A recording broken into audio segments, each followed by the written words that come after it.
So we are very happy that today Professor Mishkat Bhattacharya have agreed to give a colloquium on optical tweezer phonon lasers, which is, I believe, of a common interest across the institute. And I will just say a few words about Professor Bhattacharya. So Mishkat obtained his PhD in physics from the University of Rochester in 2005. After postdoctoral positions at the Georgia Institute of Technology, then University of Arizona, and then University of Maryland, he joined the School of Physics and Astronomy at the Rochester Institute of Technology in 2011 as a faculty. Presently, he is a professor. His research interests lie in theoretical quantum optics. His recent work has also focused on optomechanics and has been recognized with a National Science Foundation Early Career Award in 2015 and Breakthrough of the Year 2019 in Optics and Photonics magazine. And then, Professor Bhattacharya works in very different fields, but today he has decided to talk to us about optical tweezer phonon lasers, one of his recent interests. Professor Bhattacharya. Thank you so much for the kind introduction. Like to begin by acknowledging a generous invitation of invite me. I'm very excited to be here. This is my first time at RRI. It's a beautiful campus. I've had very good discussions with the faculty already, including the director and colleagues like Saptarishi, Sanjukta, Professor Rangwala, and I'm hoping to have more discussions, and also with the students. So I will speak about this topic, optical tweezer phonon laser, and this is coming out of a field which is rather interdisciplinary. So at various points during my talk, I will touch on motivations from gravitational wave detection, optical levitation, atomic physics, quantum optics, quantum feedback, and so on and so forth. So I hope there is something of interest for at least a large number of the specialists here. So this is a brief introduction to our quantum optics or atomic, molecular, and optical physics theory group at the Rochester Institute of Technology. This is a picture of the campus in what I like to call the high temperature regime, because in the winter we have 5 feet of snow. So we have the university, the institute has about 20,000 students and 1,100 faculty. The School of Physics has about 40 full-time faculty. We have had a PhD program in astrophysics for a long time. In physics, the master's program has been running now for about 5 years, quite successfully. And the PhD program is going to start this year with an entering class of 5 students. So in the 12 years that I have been there, I have worked mostly with postdocs, many of whom are from India, as I will explain, and some very bright undergraduate students. In fact, I'm currently looking to hire 2 theory postdocs. So if you are interested, or if your friends are interested, please get in touch with me. And I'm always looking to learn more physics, so always looking for collaborations. I will explain on the next page that I have a number of collaborations in India and always looking to expand. So this is the experimental collaborator I have, Professor Vamivakas, who is at the University of Rochester. And the data I will show from his group was the earlier pieces were taken by Levi and Danica, and the phonon laser data was taken by Robbie, and now I will also share some unpublished data which has been taken by Kai. So this is just a list of sort of the things that we are concentrated on right now. Our interest is largely in light matter interactions, but sometimes we also look at problems where only optics or only matter is concerned. Pradeep came to me from IIT Ropar. I have collaborations with Anand Jha, some of you might know him, at IIT Kanpur, Kedar Khare in IIT Delhi, Amarinder Sarma, Taraknath De, he's actually here in Bangalore today, and now also Professor Pankaj Mishra at IIT Guwahati. This is of course the collaboration with Nick. Sandeep came to me from Professor De's group in IIT Guwahati. Arpita came to me from the group of Professor Bimalendu Deb. Some of you might know him at the Institute for Cultivation. So I am in India at least 3 months in the year, 1 month in the winter, 2 in the summer, trying to visit institutes, collaborating, and also trying to recruit postdocs. So here is a brief outline of the talk. I will introduce the topic, and I will describe our theoretical model and then compare it to the experiments in the group of our collaborator. And this is a line of work which began in 2016. And the last published paper was in 2022. And as I said, I will also share some recent but exciting unpublished data with you that we are currently working on. So there are many approaches to the topic that I wish to discuss today, but I will begin with an approach that comes to us from an area called cavity optomechanics. And this consists of a configuration, basically, of 2 highly reflected mirrors.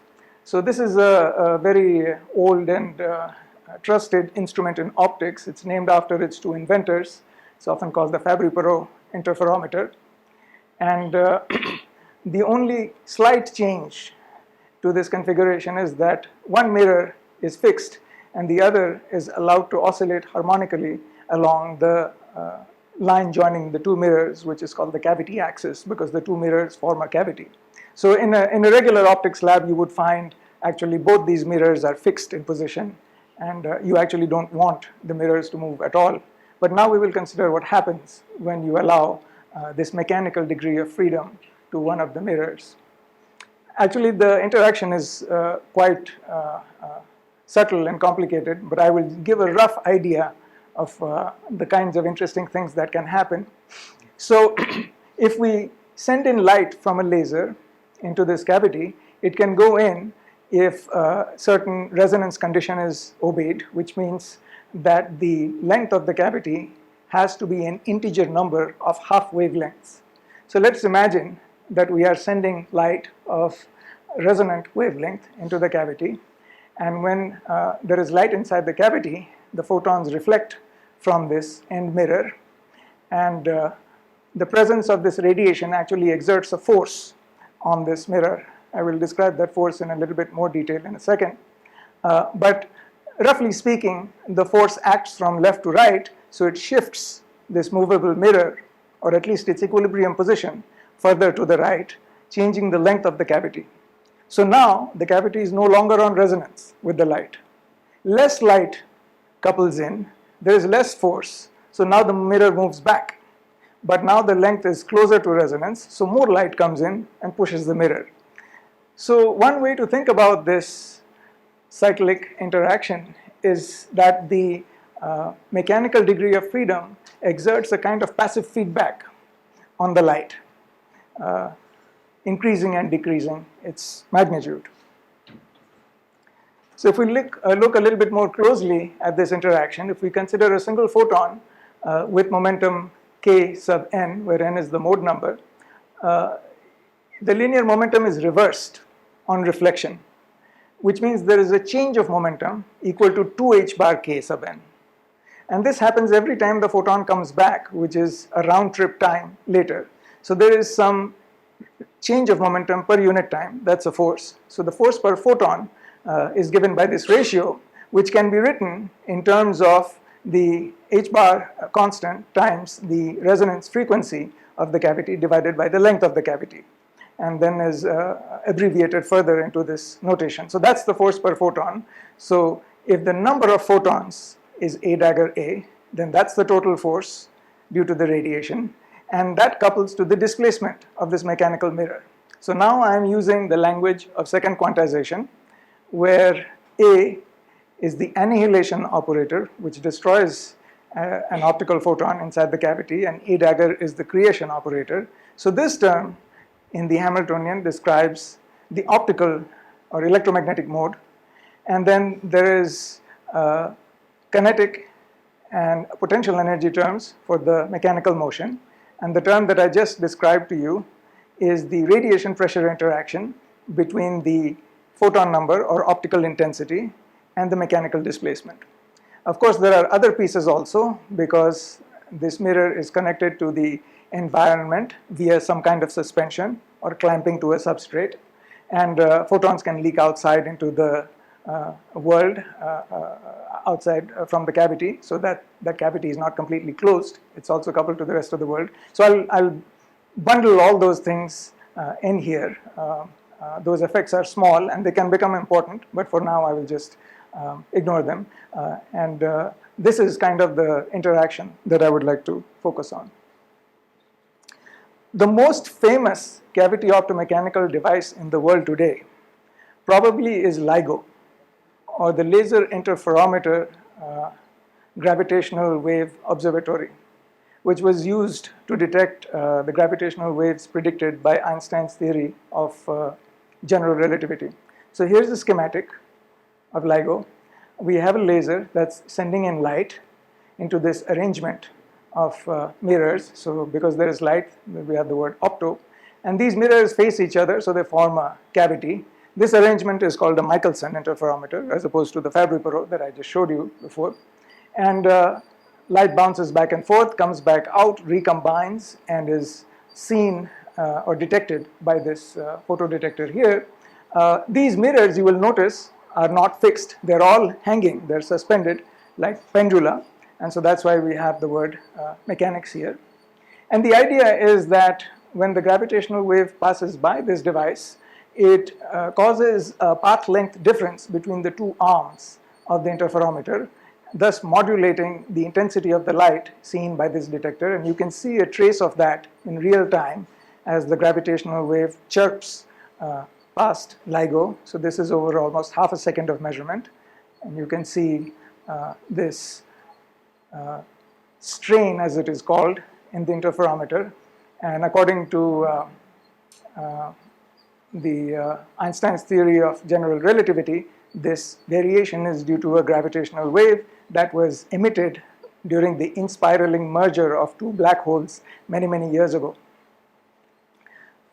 Now this quantity strain, this strain that I just talked about, the amplitude of this signal, can be converted into something more intuitive by multiplying it by the length of the interferometer arm. And when we do that, it basically tells us how well LIGO can resolve the path difference between these two arms. So if we multiply strain by the length of the interferometer arm, you get this very, very, very small number, which is 10 to the minus 18 meters. It's 1,000th the radius of a proton. And what this says is that LIGO can measure such small displacements over about half a second of measurement time. More broadly, what this tells us is that this way of detecting mechanical motion by using optical interferometry is very sensitive. It's very powerful. I mean, to be sure, LIGO is a very complex and large instrument. Each arm is about 4 kilometers long. But scientists have taken the same principles and shrunk the devices down to tabletop size, and still were able to make detectors for acceleration, for magnetic fields, for temperature. Any physical variable that you can couple to the motion of these mirrors, you can detect very nicely. So this is a really powerful paradigm for sensing. LIGO went through many decades of development, and today cavity optomechanics is a relatively mature field which has gone through several generations of experiments, and different kinds of people have come to the field and taken the paradigm in the direction that they are interested in. So this application, of course, probes gravity, which is of great interest, but there is also a direction which uses cavity optomechanics to probe quantum mechanics. Yes? If you just keep the red fix, this cavity only supports certain photons of certain frequency, right? So this is, let's say, omega n it supports. So now, because of this pressure, when the this length changes, Yes. so what happens to the photon which is already there in the cavity, because those are no longer supported, right? Yes and no. So that's a good question. So here I've assumed that the displacement Q is much smaller than the length of the cavity. So you can imagine already that the frequency of the photons that are supported by the cavity are a little bit uncertain. That's given by the cavity line width. Now, if the motion of the mirror stays within that line width, we can still deal with a single mode.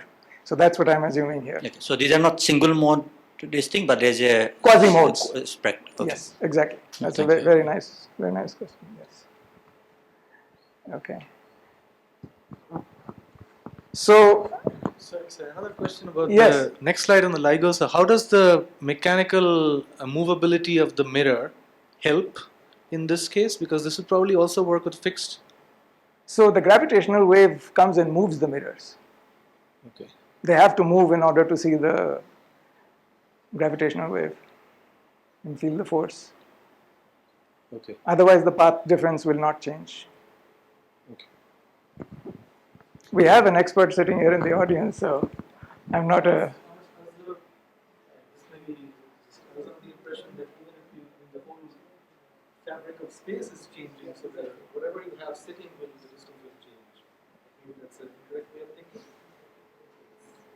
That is traveling side is changing because the length that you're stretching one arm and actually Yeah, but you're not. Do you have to move even? So if I had a mirror fixed somewhere, still the then the mirrors will be.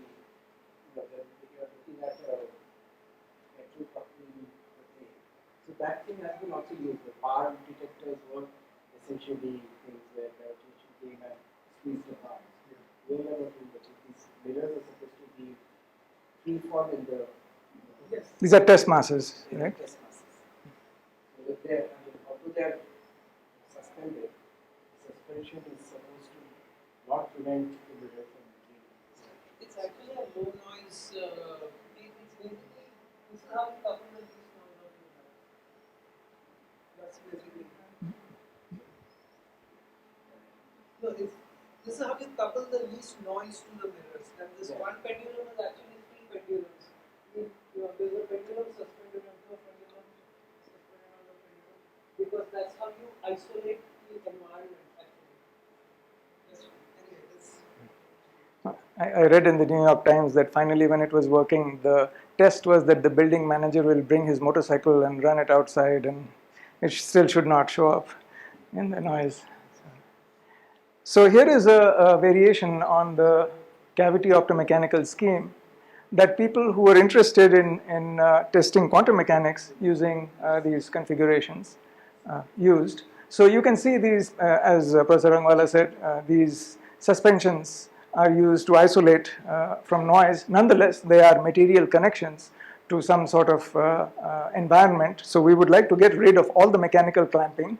And a clever way of doing that is to use the invention of Art Ashkin, who invented something called the optical tweezer. Basically, he found that a focused laser beam could trap a nanoparticle, and that's what's done here. So we have the cavity. Now both mirrors are not moving. We have the mode of the cavity, which is typically a Gaussian beam, meaning it's wide at the mirrors and focused in the middle. And if you put a nanoparticle, it will be basically behave like a simple harmonic oscillator oscillating around the focus of that beam. So this particle is not clamped mechanically, it's actually clamped optically, and we have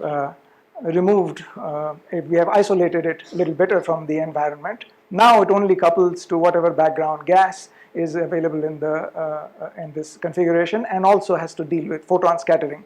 But the physics is still the same. We have a mechanical oscillator which is coupled to an optical mode of the cavity. So this was sort of the one set of second generation experiments.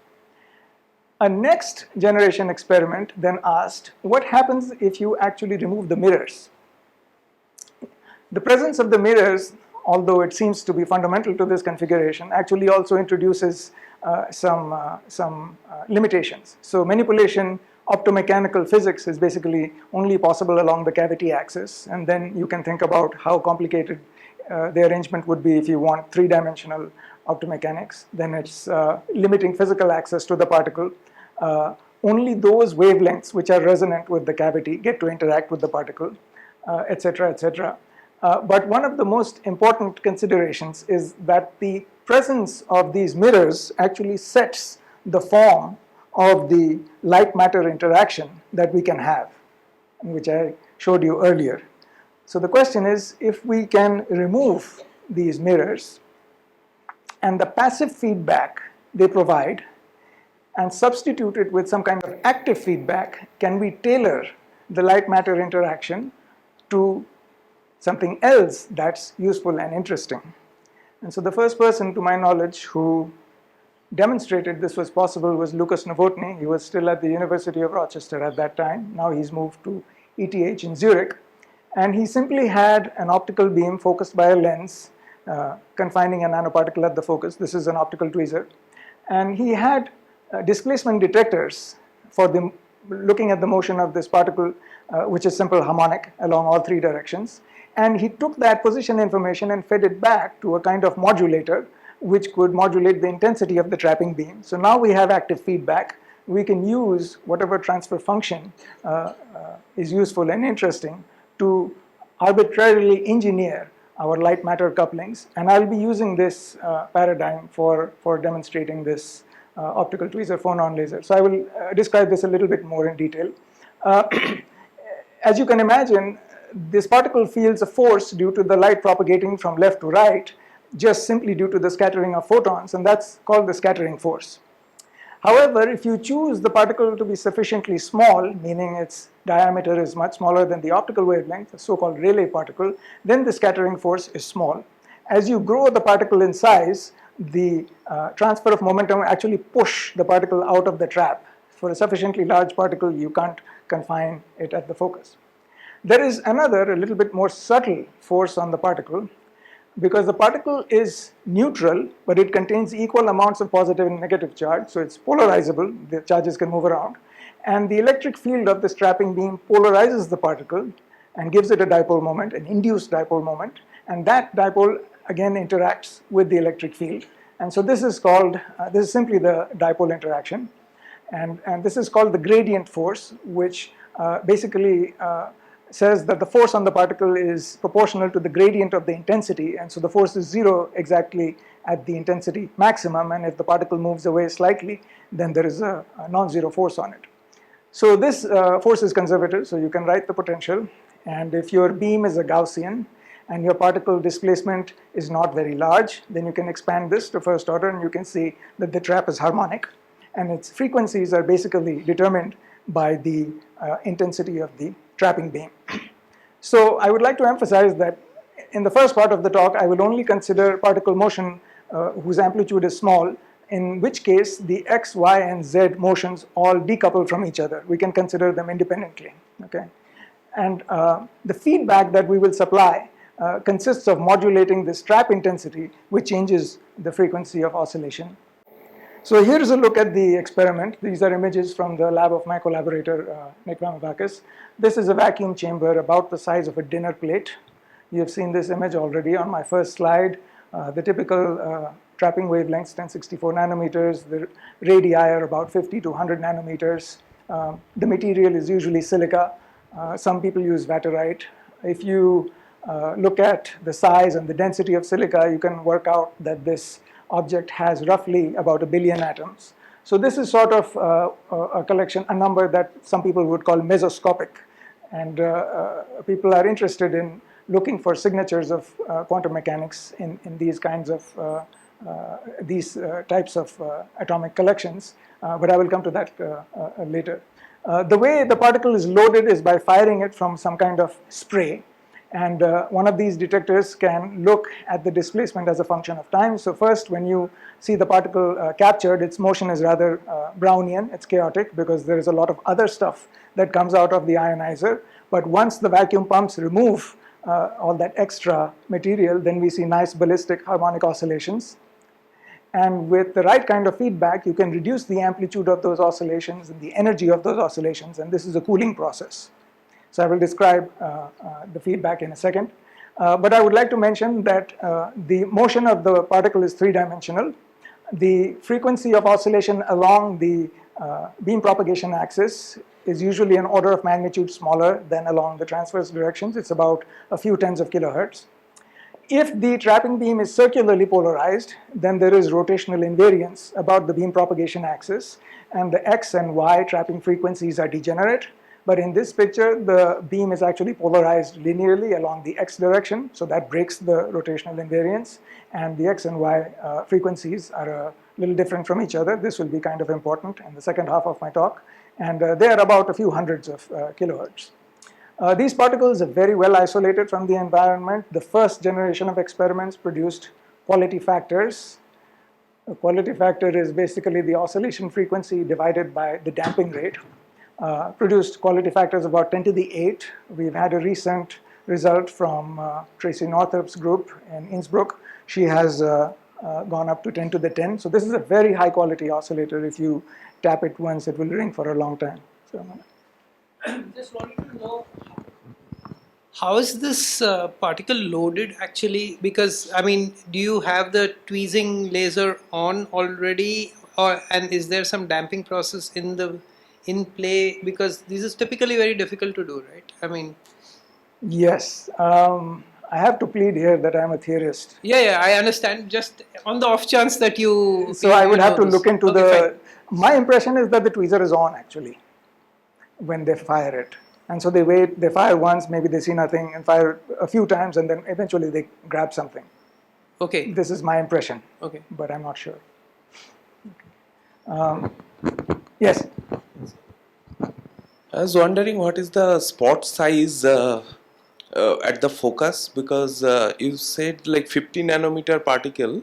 Now what I understood that the particle should feel the field gradient to be stable, right? Intensity gradient. Intensity gradient. Yes. But if the minimum spot size is very large compared to the particle diameter, then it will, for a short length scale, it might be fluctuating randomly or something. So the beam waist at the particle is typically a little bit less than a micron. It's about 850, 900 nanometers or so. Yes. So these are large numerical aperture lenses, Right, 0.9, right. Yes. 0.95, and so on. As far as I know, they can see these well-defined oscillations. The frequency doesn't jump around. There are no fluctuations, at least at the level of these experiments. But if you look very closely, maybe, of course, I'm sure there's some noise there. Yeah. Okay. I mean, there is collisions due to background gas and photon scattering. Yes, please. Spectral densities are different, and you said it was going to be important. So I want to ask you why are they different in this beam? So they're different because the rotational invariance about the propagation axis is broken by the fact that the trapping beam is linearly polarized along x. So that picks a direction in space. Yeah. So it's important because if you want to address the three of them separately, then you have to distinguish the frequencies. And actually you can do that amazingly without having too much crosstalk. I have another question about this nanoparticle dynamics. In the lower panel, it seems to be not exactly periodic. So is there a high harmonic present? Yes, and Will this that is be important? yes, and this is old data. So if you look at the newer data, it's much better. Yeah, sorry, I apologize. I haven't updated my slides.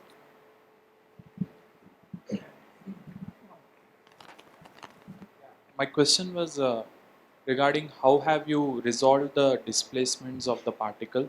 Like what has you have spoken about the active control feedback. Could you share more about how you have done active feedback in controlling? Yes, I will describe it in detail. Okay. Yeah. I also want to point out before I leave this slide that the force sensitivity of these systems is quite favorable for looking at weak electric fields if you put charge on them, or looking for Casimir type forces. I mean, people use these systems to look for dark matter nowadays. They're very sensitive. So we were funded for a long time by the Navy, who was interested mainly in the sensing aspects of these experiments. You have quoted an effective temperature of 50 millikelvin. Yes. So is there a limiting factor which prevents you to go further down in temperature? Yes, so photon recoil and background gas collisions, but people have, Novotny has taken the experiments to where the background gas is almost negligible, they have such good vacuum. So photon recoil is, so they have cooled it and then switched off the cooling and watched the photon recoil heat it back up again.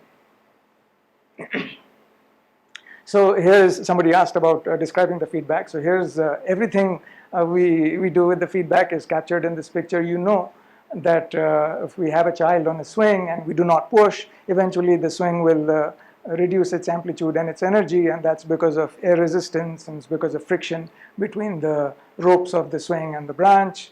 But you also know that if you push at the right time, then you can increase the amplitude and the energy of the swinging. So we will use both of these processes, and this is a more detailed theoretical description of how the feedback takes place. So remember I said there are position detectors here along these three directions.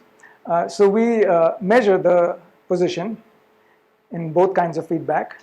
Then there is an electronic circuit which takes the derivative of that and gives you the momentum. Then we modulate the trap laser intensity such that the trap potential in one case is modified according to the ratio of the momentum and the displacement, and in the other case due to their product. And then very naively, if I take the derivative, the negative derivative to give me the force, I find this kind of feedback gives me a damping. But actually we are going to change the sign of this multiplicative factor, and we are going to have what is called amplification, because that's what a laser needs, amplification. Here also we get a kind of damping, but it's a non-linear damping. Okay, so here we will not change the sign of this, and it will remain negative. So if we plot these two forces versus the particle displacement, both of them go to zero at the classical outer turning points, because that's where the momentum vanishes. But this one reaches a maximum near the equilibrium point where the particle is passing through with maximum velocity, while here it's modulated down to zero because it is also proportional to the square of the displacement. Okay, so it's a very funny looking, funny kind of feedback. The theorists did not invent it. For some reason this was inherited by the experimentalists, but then we found a good use for it. So we will use both these kinds of linear amplification and non-linear damping at the same time. So now, so the nonlinear damping is basically modulating the trap frequency so that when the particle is moving up, you make the potential steeper, and when it is moving down, you make it shallower. So that's kind of the pushing on the swing. You talk about measuring Q and calibrating P from that, so is it a classical particle? This is all classical. I mean, our model is quantum mechanical, I'll show you for a certain reason, but the experiment is essentially. So if your particle is 50 nanometers, but your position resolution will be at the level of the wavelength. Oh, it's much smaller. So this is not it is interferometric. It's a fairly, well, optical tweezer people, if there is somebody here. So what's it's smaller than a nanometer. The position information on the particle is smaller than a nanometer. Yes. Okay. Yes, it is. So here is our model. So we write the total energy as a sum of the nanoparticle kinetic energy, the energy of the total field, and now the total field in the earliest experiments consisted of this trapping beam that actually goes through and hits a beam dump. And then there was a cross-polarized or orthogonally polarized probe beam, which gives us the information about the displacements, which we feed back. And then there are all the photons that are scattered by the nanoparticle around. These are the photons that go into the camera. That's why we can see in the image. So that's the total field, and that's the energy. And then we write the interaction between light and matter, assuming that the particle is linearly polarizable. So its polarization is some constant times the electric field it sees. And then we go through a fairly standard quantum mechanical calculation. I won't give you the details unless somebody's interested. We eliminate these bath modes. We trace over the probe field, and in the paper there is a full three-dimensional description, but I will just confine myself to a single direction of oscillation. And then we add terms which describe gas collisions, and then add this feedback, the two kinds of feedback we use. The feedback occurs faster than any time scale of the dynamics of this nanoparticle motion, so we assume it's Markovian, and we also account for its back action. So there are Actually, there are many assumptions behind. I used to like to brag that our model has every assumption in quantum optics that you can think of. Dipole, rotating wave, lambda decay, you name it, it's there. And when we first calculated, we thought nobody will believe the results. We will also not believe the results. But it turned out that the first time we compared it to experiment, it was right on top of the experiment. So it was very surprising. The postdoc came into my office, he was shaking. So here is the end result of this calculation. You can ignore the mathematical formula if you like. It takes the form of a master equation. This is the density matrix operator for oscillation along any one direction, and it accounts for the harmonic motion, the diffusion in position and momentum due to scattering of background gas as well as photons, the damping due to the gas, the two types of feedback and their corresponding back actions. And although we derived it from first principles, bits and pieces of it were already available in the literature. There are classic papers by DOC on particle motion in a gas environment, and Wiseman and Milburn, also very highly cited, on quantum theory of optical feedback. So in principle, this equation tells us about the behavior of any observable of nanoparticle oscillation. So the first comparison we made with experiment was with respect to the cooling. So there is no amplification here, just cooling. And this is a scaled quantity which is basically proportional to the root mean square displacement. If you scale it, use the virial theorem, you'll get units of energy. Then you divide by the size of the quantum, so you get this Phonon number or average Phonon number. And according to our master equation, this is the dynamical equation satisfied by the average Phonon number here. And according to me, this is the most important equation in this whole talk, and I'll tell you why in a second. So here is question about the previous slide. So the previous slide, the master equation, not all terms were in the Lindblad form explicitly, but can they be put in Lindblad form? Yes, the referee asked us to put them in the Lindblad form, and we put them in the Lindblad form. Good. So very nice question, thank you. So here is the energy of nanoparticle oscillation normalized to its initial thermally driven value. Yes. Yes. So are you also deriving an effective equation for the nanoparticle oscillation? This is an effective equation for the nanoparticle oscillation. Do you need the quantum terms? I will tell you why we need the quantum. There are two limits in which when we started this calculation, we were advised to do a classical calculation, and if we are desperate, to put hats on everything at the end. But because it's finally a micron-sized particle, right? In the current experiment, yes. However, there was a lot of interest at that time in certainly cooling it to the quantum ground state. So we wanted to make a prediction for that. And we would not believe our own prediction if we did not account for it using a quantum model. It also turns out that in the laser, which is a macroscopically occupied object, you still have to show in some way that stimulated emission is occurring, which is a quantum mechanical process, where also the quantum approach was useful.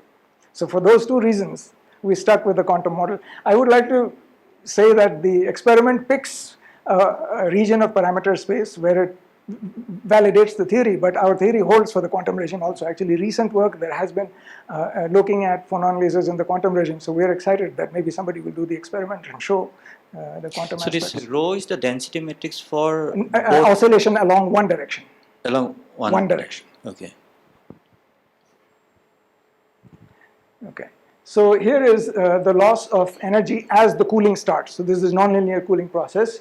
The circles are experimental data, and here the solid line is theory, and here the dashed line is theory.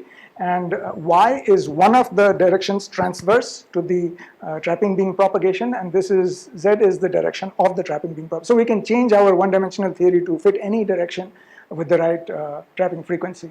So you can see there is pretty good agreement between the experiment and the theory. Here is the steady state, if you put this derivative equal to 0, as a function of pressure, and this was the range in which our experimentalist colleagues were exploring. So here also there is pretty good agreement. And here's a prediction for ground state occupation, which is why we needed a quantum model.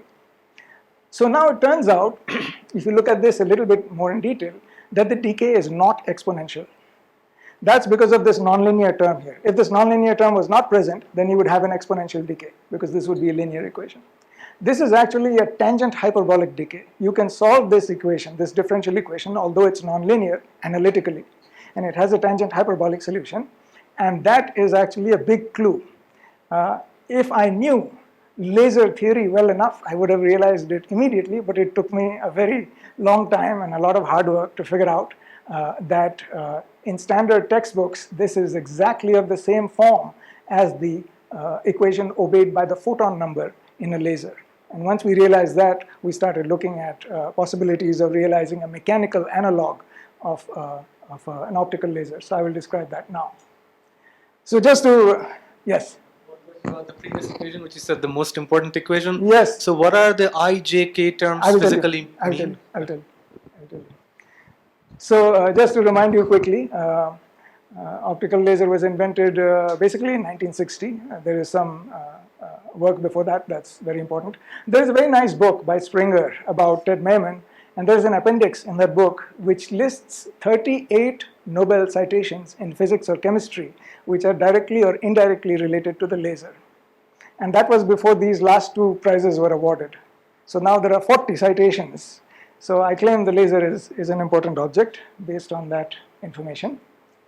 There is actually a lot of work in solid-state physics in analogs of optical lasers using phonons, because phonons are bosons, just like photons.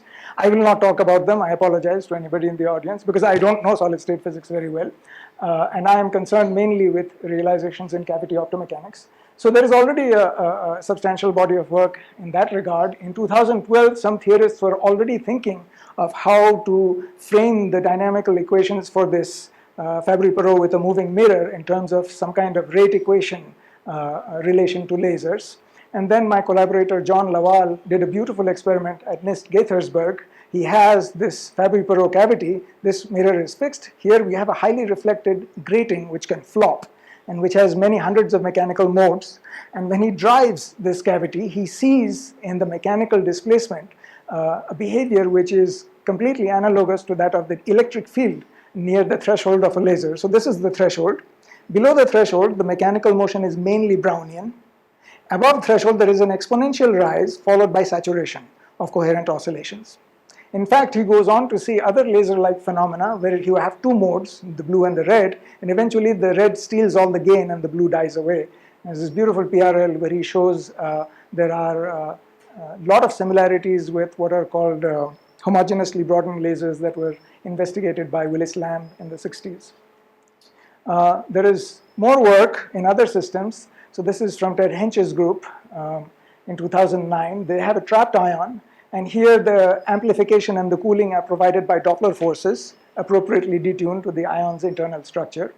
I'm jumping ahead a little bit of our work in 2019 to Gabriel Hette's system and Hui Jing's work on larger particles. So there's a good amount of work in this area. But when we set out to, based on the analogy with that equation, we set out to figure out how to make a phonon laser, we were faced with the questions, well, what do we need to show? What characteristics does a laser show? And if you look in the literature, if you talk to people, you get all kinds of answers. For some people, a laser is a source of bright light which can cut metal. For some people, a laser is a stable frequency source with which you can do spectroscopy.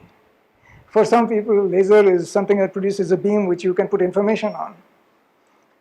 Some of our task was made easy by the fact that we decided to submit to Nature Photonics, which has its own laser checklist. If you think you have made a lasing device, then you need to fill out a form that will go out along with the paper that you submitted for review. And if your paper is accepted and published, it will appear on the website next to the PDF of your paper. Okay? Sadhguru, I can send you the slides. So you don't have to. No. This is good. I mean, this I did not know a checklist. Okay. So this was instituted in March 2017, and nobody has objected yet, it seems, or at least they've been overruled. So there are several signatures that are required. Some evidence of stimulated emission has to be there. Output has to show threshold behavior, line width narrowing, some measure of coherence, polarization, and output beam above threshold. So I will focus on experimental demonstration of these four. We didn't do these two, although they are in principle possible. I would like you to note that in these criteria, there is no explicit mention of a quantized gain medium. In fact, I've never met an audience of experts who completely agree with this list. Certainly, Wiseman has papers saying stimulated emission is not necessary for lasing. They are theory papers that I don't understand very well. Mercedes Kajavi-Khan has a beautiful experimental series of papers where less than 1 photon is required to cross the threshold, so they're called thresholdless lasers. So there goes that criterion, etc., etc. But I will just follow the laser checklist. So we did not have experimental proof of stimulated emission, which is where our theoretical model came in handy. If you look at the probability of having n phonons, according to our master equation, you get this complicated differential equation, which at least to me does not say much. But if you draw the 3 levels with n, n plus 1, and n minus 1 phonons, you can actually assign each one of these terms to an emission or an absorption or a combination of the two processes between these levels. And the expressions on the top line are from our analysis, and from the bottom line in these square brackets are from the textbook by Scully and Zuberi, which is where I saw that equation for the first time. And you can see that we only have a couple of extra terms. So our realization of a phonon laser is very close to that of a textbook optical laser based on this comparison. Now we come to experiment and explanation of this most important formula that I like to carry around in my pocket.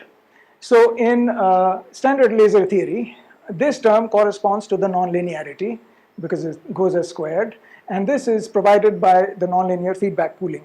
So the rates and all other parameters are packed in there. The paper contains the full expressions for these J and so on. The linear term has a coefficient where gain competes with loss. And this is a random variable, which in the case of optical lasers is actually required for seeding the lasing, and it's due to spontaneous emission. And in our case, it corresponds to the Brownian processes which apply, like gas and light scattering, feedback, back action, and so on. So for the real experts in the audience, I would like to mention that this is only applicable for the case of what are called class 1 lasers. So typically laser theory has 3 coupled equations, one that governs the evolution of the field, coupled to 2 equations for the evolution of the gain medium. One equation for the gain medium handles the populations, and the other handles the coherences. If you can adiabatically eliminate the populations and coherences, the laser dynamical equation is just a single one. That's a class 1 laser. If you can eliminate the coherences but not the populations, so you have 2 equations which are coupled, that's a class 2 laser. And then if you cannot eliminate anything, then you have a class 3 laser. So there are practical examples of each category. I don't remember very well which one is which.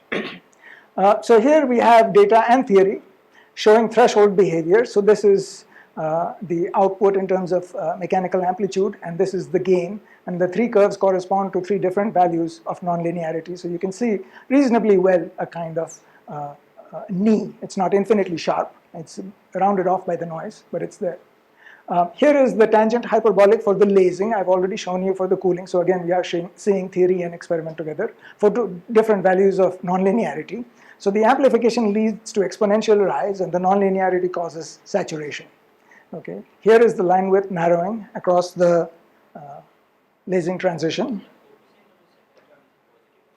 This one, below threshold it's negative, above threshold it's positive, when the gain becomes larger than the loss. So when it's negative, it's not very important. Yeah, I mean, it's below threshold. Yeah. So you can actually get, these are classical energy histograms. To make a connection to the quantum optics terminology, we call them phonon statistics. So this is the probability of having n phonons as a function of n. And so initially you see it's more like a Boltzmann distribution. And then far above threshold, ideally it's supposed to be Poissonian, but many optical lasers also don't put that out. We certainly see number squeezing below the thermal level, and we predict that for better vacuum and more power, you can go to Poissonian distributions. But this is very acceptable laser output.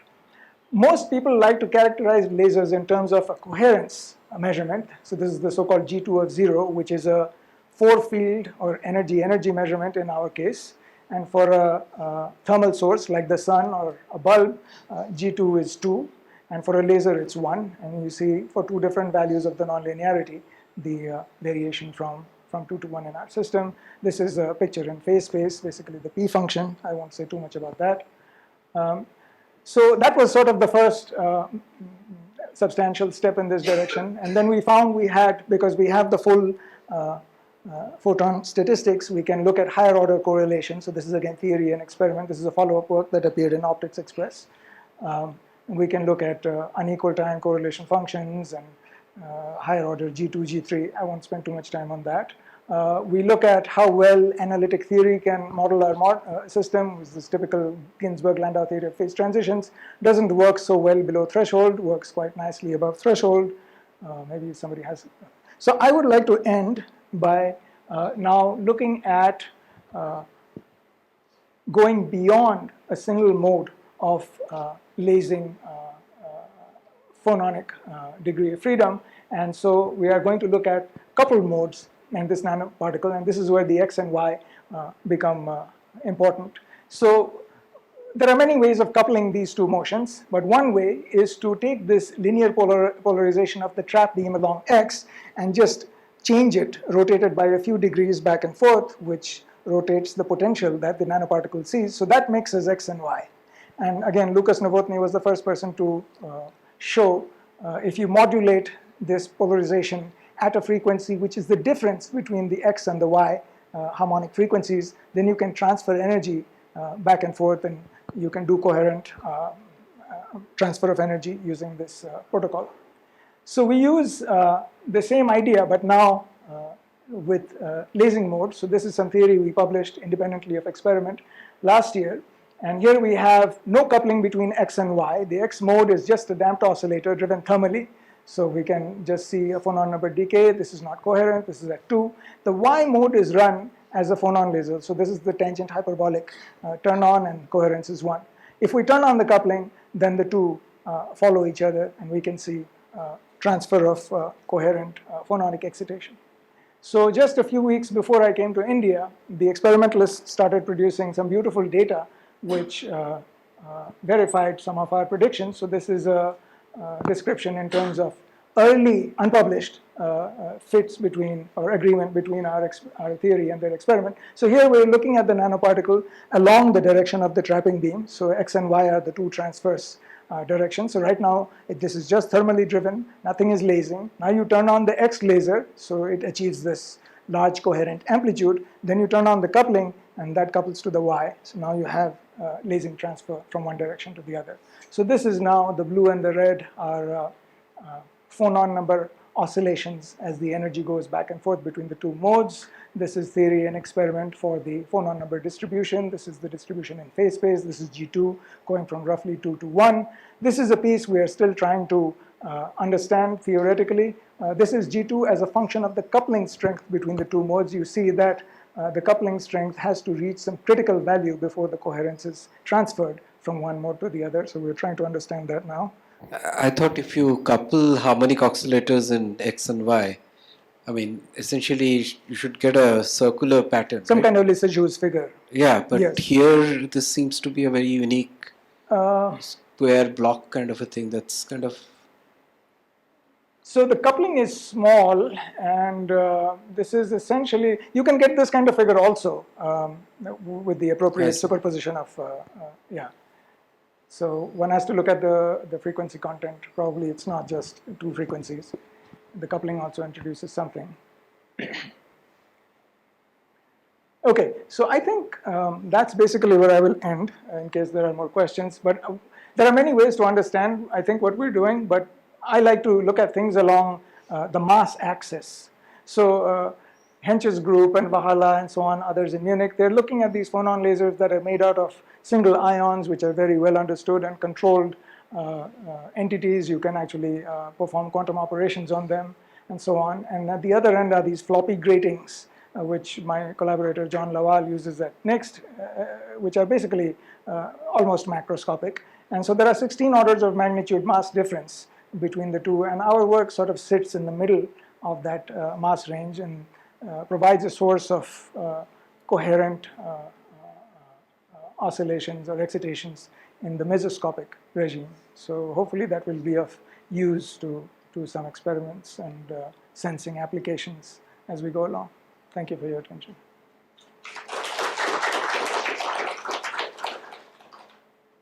Happy to answer any questions. So what is the frequency frequency of this phonon laser? Roughly 10 to 100 kilohertz. Kilohertz. And will it have a spatial coherence also, or only temporal one which you are looking? Good question. So far we have only looked at the temporal coherence. So you can see from the pattern here what the spatial coherence is like. So we have to be a little bit careful here. So in optics, we are used to thinking of propagating output from a laser. Here, there is no propagating That's output. what I was thinking. So what are the laser light? Means what is this phonon laser? Is it going to come out like a very narrow beam? Because that's the spatial coherence. So right now, there is no beam that comes out. The laser with the single ion is the same. So Ted Hench calls these zero-dimensional lasers. Okay. Now, so it's like just a bright source. It's just like a bright source. Now, you can get the excitations out by having an array of similar nanoparticles which are coupled. Then the excitation gets to travel out. So this is sort of eventually where we want to go. See, experimentalists can already trap arrays of these. So this is why we went to two modes. First, we want to see if we can transfer to the second mode of a single particle. Then we try to transfer mode of another particle. So that way you can get a propagating. Right now, there's no medium for it to radiate the energy into. Where you have this fabric pair of mirror with the moving, right? The Hamiltonian you wrote down, so you had this, so it's only because of this HC, this number is not conserved, because if I don't have this HC, then this number is conserved, right? Which number? Number of part, A dagger A. A dagger A is conserved. Conserved, yeah. But if A dagger is conserved, I mean in the closed system. It's a closed system. In the closed system, but ideally, I mean, so experimentally it's not closed. So that you put it through HC, is it? What kind of, like, I mean, HC has what kind of form? Like, I mean, what do you put for HC?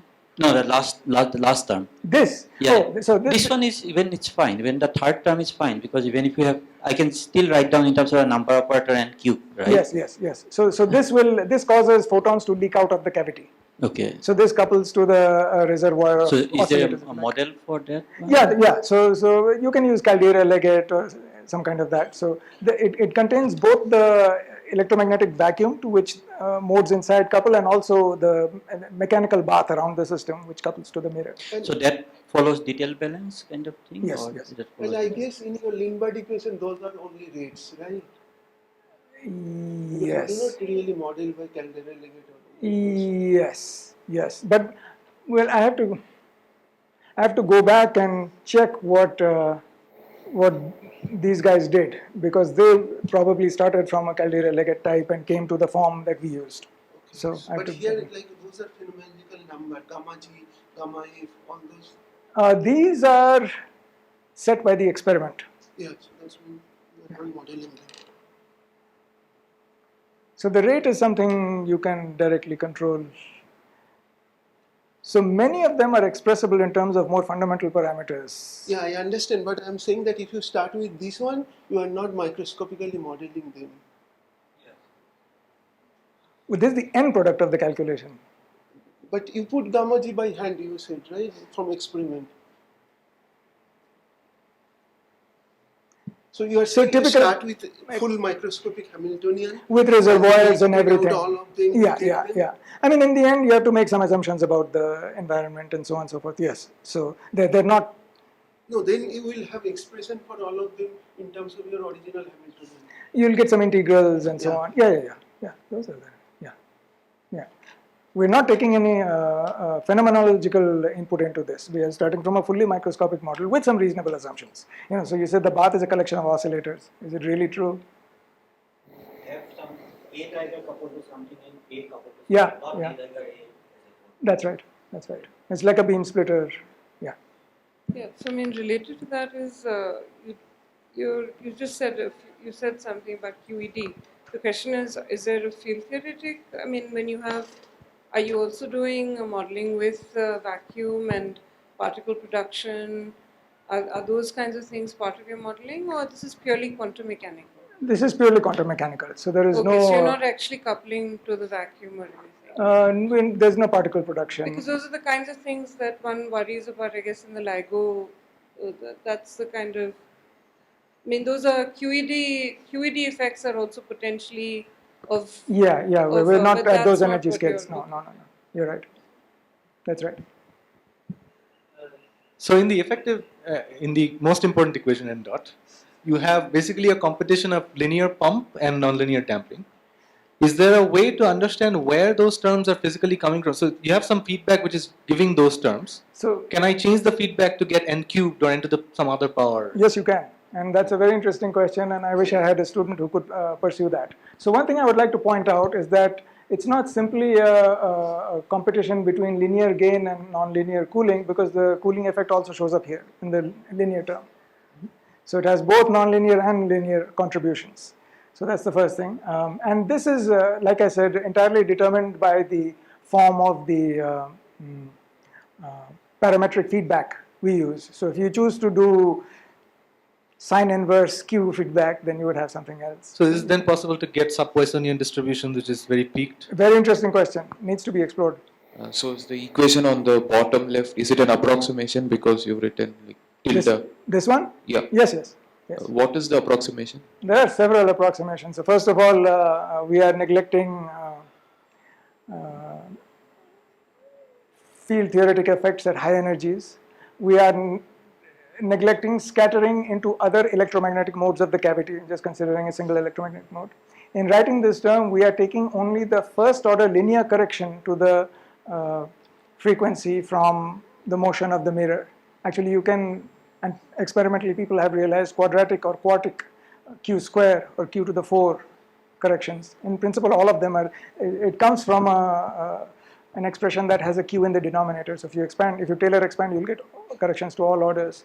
But in experiment, they don't seem to be that important, except for those experiments which specifically designed to look at that. So those are some of the approximations. Could you comment about this large quality factor which you have? What are the quantities determining exactly large Q? For the mechanical oscillation. So generally they are high frequency and low damping. We are not super high in frequency. Some of these experiments can go up to about 10 megahertz.